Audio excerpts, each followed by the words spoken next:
Assalamu alaikum warahmatullahi wabarakatuh. Kabla sijasahau, leo tarehe ni 29 mwezi wa Julai 2026, siku ya Jumatano. Nimeonelea nichukue fursa hii katika Iko Wapi Zamani tutoe update yetu, kwa sababu movement ya Iko Wapi Zamani officially mwaka unaelekea watatu tena sasa, na pengine watu wajiuliza hawa jamaa wamefanya nini au wamefika wapi au wana malengo gani? Tega sikio lako nikupe updates vile tunavyokwenda.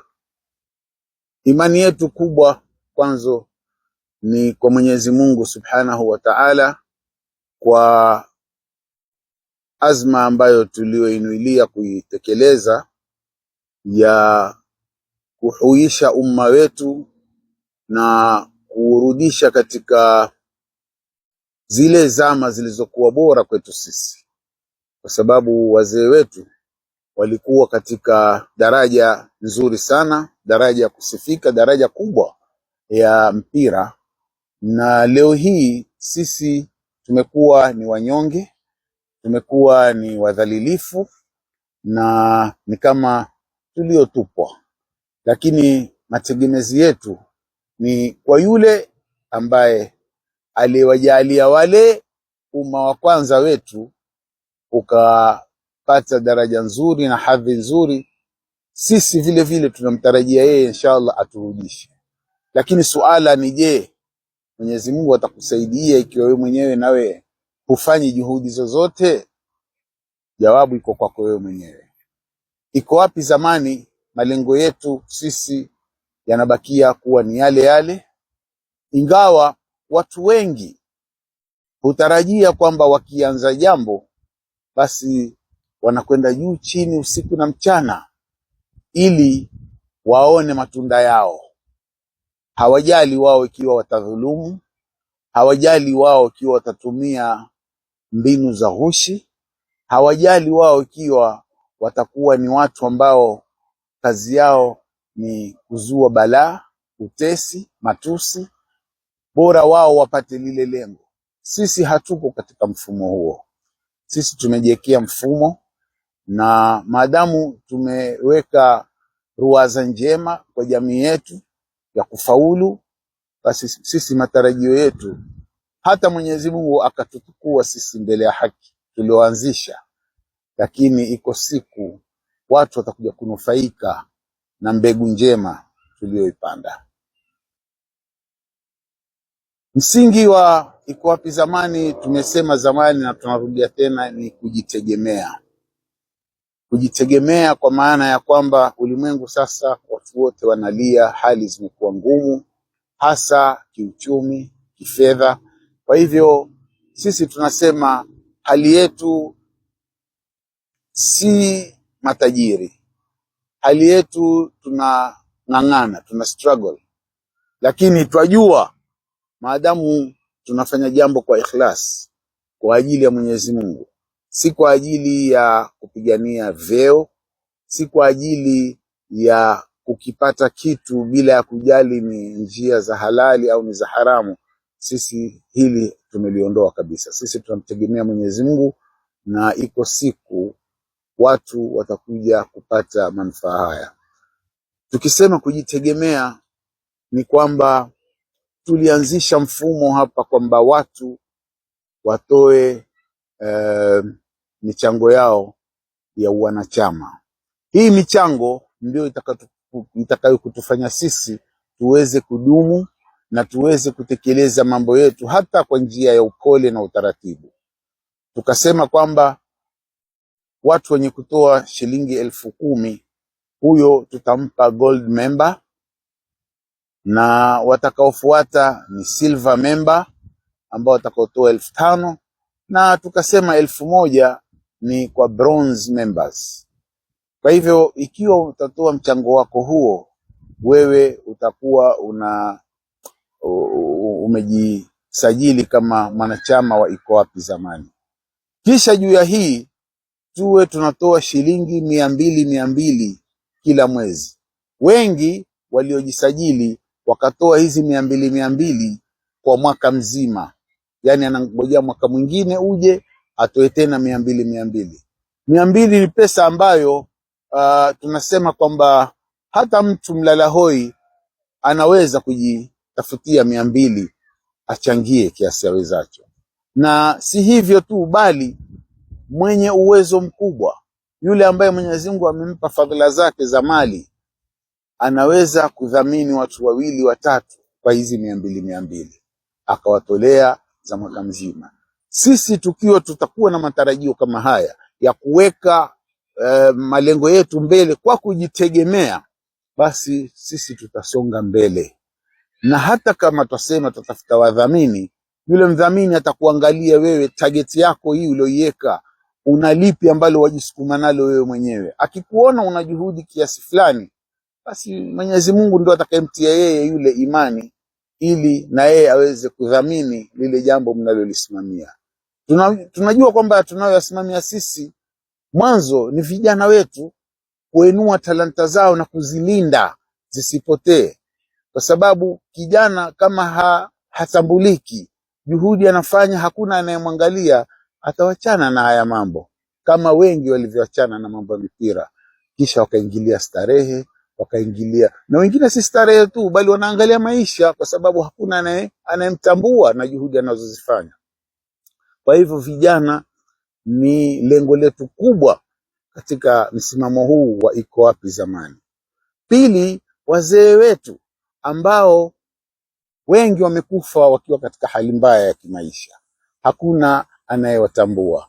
Wengi wamefanya juhudi kubwa kuuenua ule mpira mpaka wakatufikia sisi, na sisi tukawashukuru kwa kuwa wametuendeleza, wametukochi, wametoa hata vilivyo vyao ili sisi tupate. Lakini leo wazee kama wale maskini, hali zao taabani, hakuna awapitiae, hakuna anayewajali.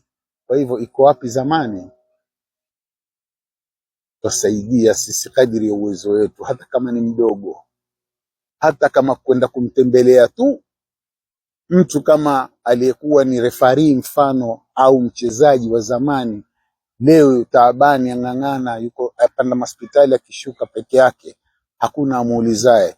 Wallahi sisi kama uwezo wetu ni kumnunulia panadoli, sisi tuko tayari tumtembelee, tumpelekee na panadoli. Bado hatujakuwa na uwezo huo, lakini Allah subhanahu wa ta'ala iko siku atakuja kuizalisha hii mbegu ambayo tunayoipanda leo, na si lazima sisi tuwe duniani. Hata kama tushaondoka, hakupotei kitu katika hisabu za Mwenyezi Mungu.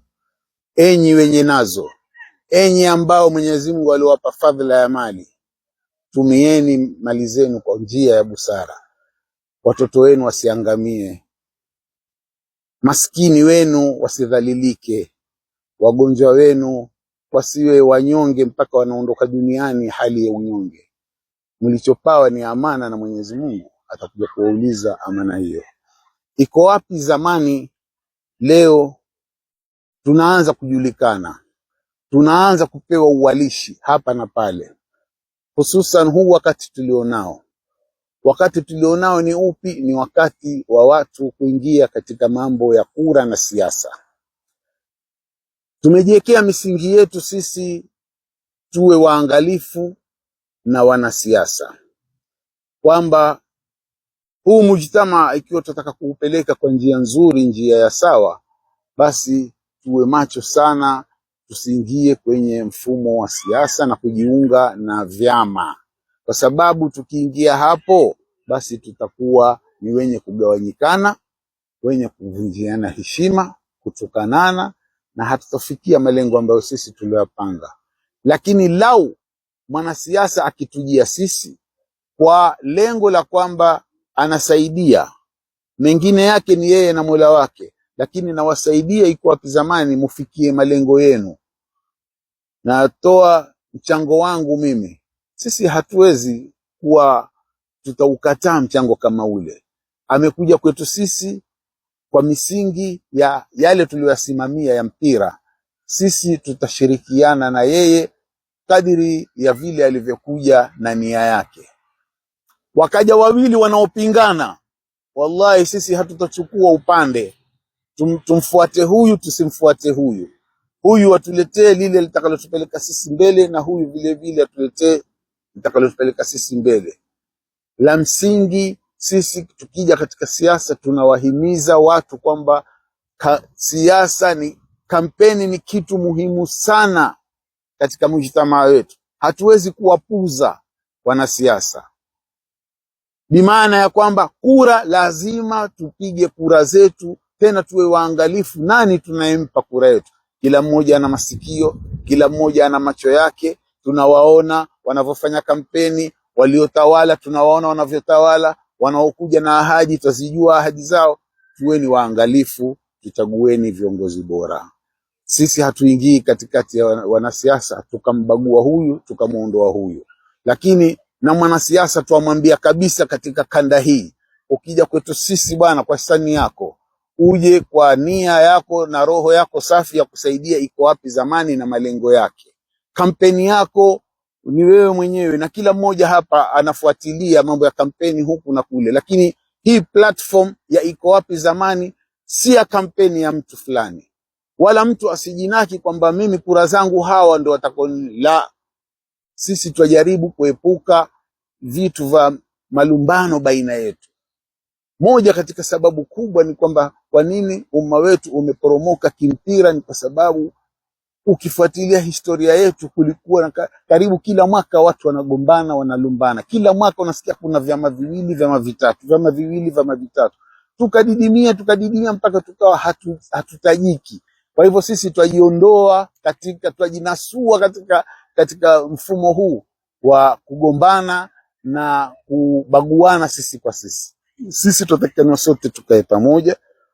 Wanasiasa wetu sisi tunawaheshimu, hatuwatukani wala hatuwatolei matusi, wala hawatosikia hata siku moja iko wapi zamani imemtukana yoyote. Ikiwa wewe mwanasiasa umeona mwanasiasa mwenzako anakuja kutusaidia na mambo yetu iko wapi zamani, na wewe fanya ghera, na wewe uje hapa uone kama tutakubagua. Hatuwabagui, lakini hatuingii katika platform za siasa katika iko wapi zamani, kuepuka malumbano baina yetu. Na nafikiri kwa mukhtasari huu mimi itakuwa nimeeleweka kiasi kadhaa. Namuomba Mwenyezi Mungu aulinde umma wetu, namuomba Mwenyezi Mungu atupe miondoko ya kutupeleka sisi mbele, atuepushie balaa na bughdha na utesi baina yetu.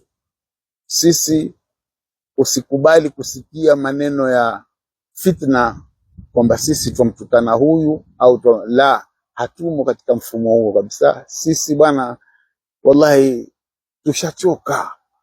Umma wetu unasikitisha sana, na tumombe Mwenyezi Mungu sote kwamba alete watu ambao watakaokuwa na imani ya kuwahurumia mujtamaa huu ambao zamani ukisifika na leo hii hata hautajiki tena.